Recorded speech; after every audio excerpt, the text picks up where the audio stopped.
अंबरनाथ नगरपालिकेची निवडणूक 2 दिवसांवर आली असताना भाजपाचे उमेदवार पवन वाळकेर यांच्या कार्यालयावर गोळीबार झाल्याने खळबळ उडाली आहे.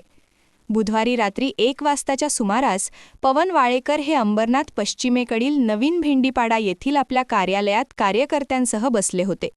त्याचवेळी दुचाकीवरून आलेल्या 2 इसमांनी पवन वाळकेर यांच्या कार्यालयाच्या दिशेने 4 राऊंड फायर केले. या 4 गोळ्या कार्यालयाच्या काचेवर लागल्या. ही गोळीबारची घटना सीसीटीव्ही कॅमेऱ्यात कैद झाली असून गोळीबार नंतर हे इसम तिथून पळून गेले. धमकावण्याच्या दृष्टीने हा गोळीबार केला असल्याचं पोलिसांचं म्हणणं आहे. घटनास्थळी पोलीस दाखल झाले असून पोलीस आरोपींचा शोध घेत आहेत. आज अंबरनाथमध्ये मुख्यमंत्र्यांची सभा असून त्या पार्श्वभूमीवर हा गोळीबार झाला आहे. या घटनेने निवडणुकीला गालबोट लागला आहे. आप्पा काय सांगाल, निवडणुकीला 2 दिवस राहिलेत. याआधी देखील पवन वाळकेर यांच्या कार्यालयाबाहेर बाचाबाची झाली होती आणि आज चक्क गोळीबार झालाय. गोळीबार झाला हे काही अंबरनाथसाठी नवीन गोष्ट नाहीये. आमचा प्रचाराचा मुद्दा सुद्धा हाच आहे, भ्रष्टाचार आणि दहशतमुक्त अंबरनाथ करण्याचाच आमचा प्रचाराचा मुद्दा आहे. तरी पण हे म्हणतात की असं नाही तसं नाही. जी काही घटना घडली, 6 राऊंड फायर केल्याच्या नंतर सुद्धा पोलीस जर समजा फिर्याद घेत नसतील, आणि फिर्याद आमची आहे, आम्ही सांगतो तशी फिर्याद त्यांनी घेतली पाहिजे.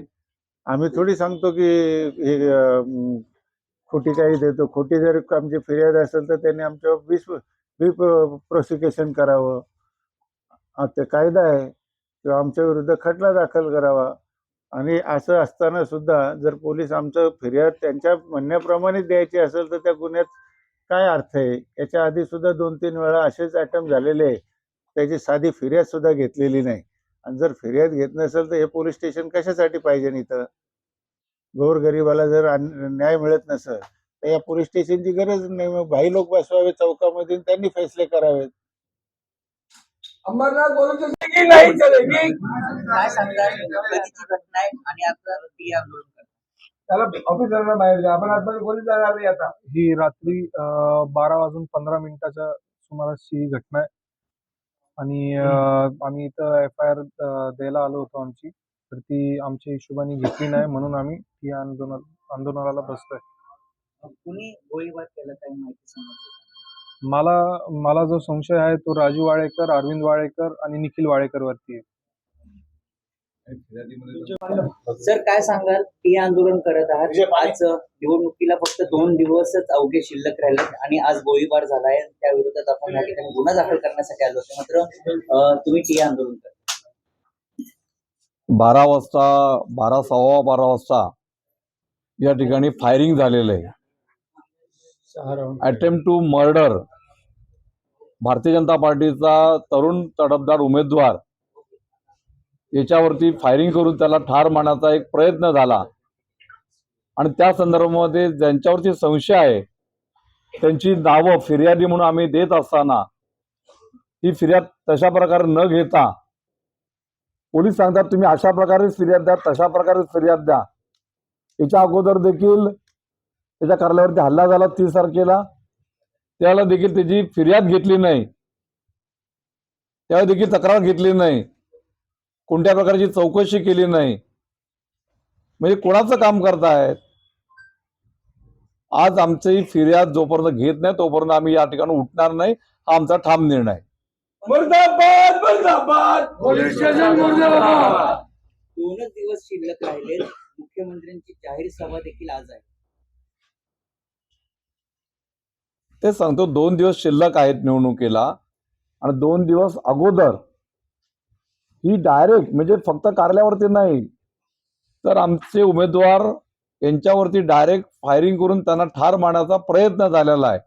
इतकी गंभीर बाब असून देखील आम्ही 12-12:30 वाजल्यापासून या ठिकाणी आलेलो आहोत आणि अजूनही FIR झालेली नाहीये. आणि FIR मध्ये जी फिर्यादी म्हणतोय ती फिर्याद त्याची न घेता पोलीस सांगतात की तुम्ही अशा प्रकारे फिर्याद द्या, तुम्ही कोणाची नावं टाकू नका. अरे आमचा ज्यांच्यावरती संशय त्यांची नावं सांगणार ना, अशी अर्धवट फिर्याद घेणार का? त्या फिर्यादीमध्ये जर काय निष्पन्न झालं की ज्यांची नावं दिली ती त्यांच्यामध्ये नाही आहेत तर त्यांना सोडून द्या, 169 करा. फी सबमिट करा, करता येतं ना, सगळं नियम आहेत, कायदे आहेत. पण कायदा या अंबरनाथ पोलीस स्टेशनमध्ये राबवला जात नाहीये, हे स्पष्ट या ठिकाणी मग बघायला मिळत आहे.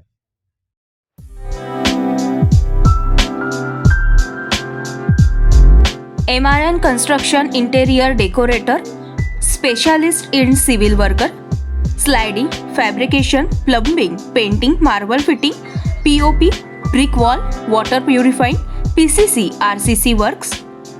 विनोद Deshmukh, mobile number 9890032302 7387555776. Kailas colony, Ulhasnagar 421005. आमच्या ताज्या घडामोडी, ताज्या बातम्या पाहण्यासाठी आमच्या चॅनेलला शेअर करा, सबस्क्राईब करा, लाईक करा आणि बेल आयकॉनवर क्लिक करा.